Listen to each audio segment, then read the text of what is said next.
Here with, in my beekeeping suit, Andrew Cote of Andrew's Honey. We're gonna do some beekeeping today. I'm not in your beekeeping suit. I am. I wanted to make sure I was as protected as possible. Today we're here on a rooftop in Tribeca, and we are going to be harvesting honey from one of the hives. I love it. And this is kind of rare, right? Because you can't do honey harvesting just any old time. Nope, you have to do it in season once or twice per year. And so we're lucky enough that today's the day. What kind of bees are we working with here? These are honey bees. Their Latin name is Apis mellifera linguistica, but we would just call them Italian honeybees. This is a beehive. This is a Langstroth beehive. This is also considered to be the bees within a colony of honeybees. Gotcha. And probably about 60,000 bees in that box right now. 60,000? Right. Oh man, I was thinking maybe a couple thousand at most, but 60,000, wow. She lives 3 to 4 years. She has a diet of royal jelly, which is a food that comes out of the head of the worker bee. The worker bee is the female. The worker bee comprises more than 99% of the hive. Oh. And she is the worker, as her name implies. She does all of the work within the hive. She lives 6 weeks. 3 weeks are spent working on tasks within the hive. 3 weeks are spent on tasks outside of the hive, and then she dies. Honeybees are not native to North America or to the Americas at all. They were once called by the Native Americans the white man's fly because they were seen as a harbinger of European encroachment. Huh. But indeed, these bees were not found here before the 1600s. This is about 5 pounds of honey. Just in that little slot right there. Right, just in this frame. So now all the bees that you shook off before and the ones you're about to shake off of this thing, Right. do they then just try and find another one of these frames to jump onto? Do they fly around for a bit? What do They'll they go do back after this? down in there if I do it right. I want you to note that the honey here is darker than the previous frame, Why is that? because the bees went to different flowers to collect different nectar from different plants, and so the honey's different. Huh. So theoretically, no two batches of honey should really be the same? They aren't. You're right. Look at me. I got a gold star today. So then when you put You get a honey gold in- star and an EpiPen.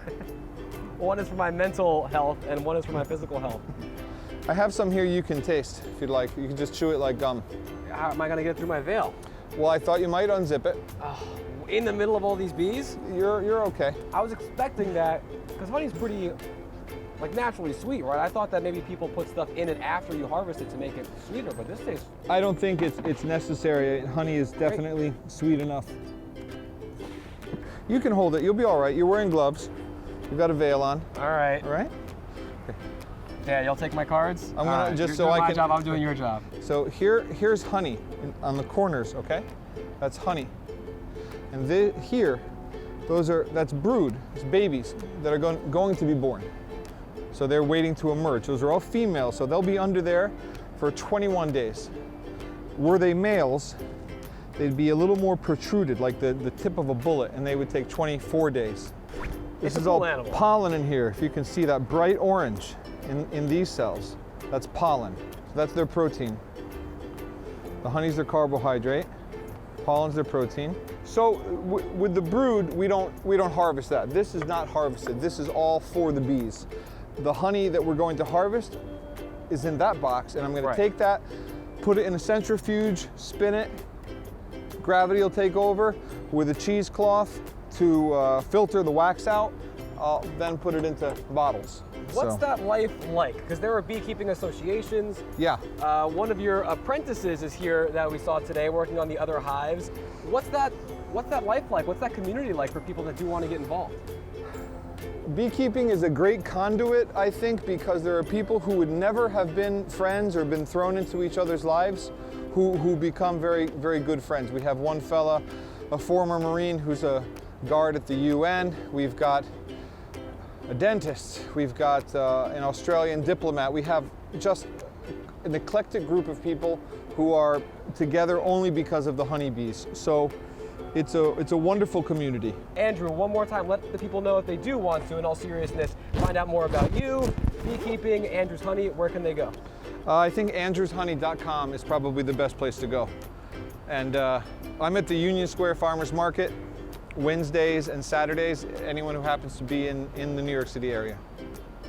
He took his veil off. I am keeping mine on until we are just free hot. and clear of this. I'd rather be hot and sweaty than all stung. I made it through with 0 stings. You did a good job. Yes, that means the bees love me. At least that's what I'm going to tell Still myself. not over yet.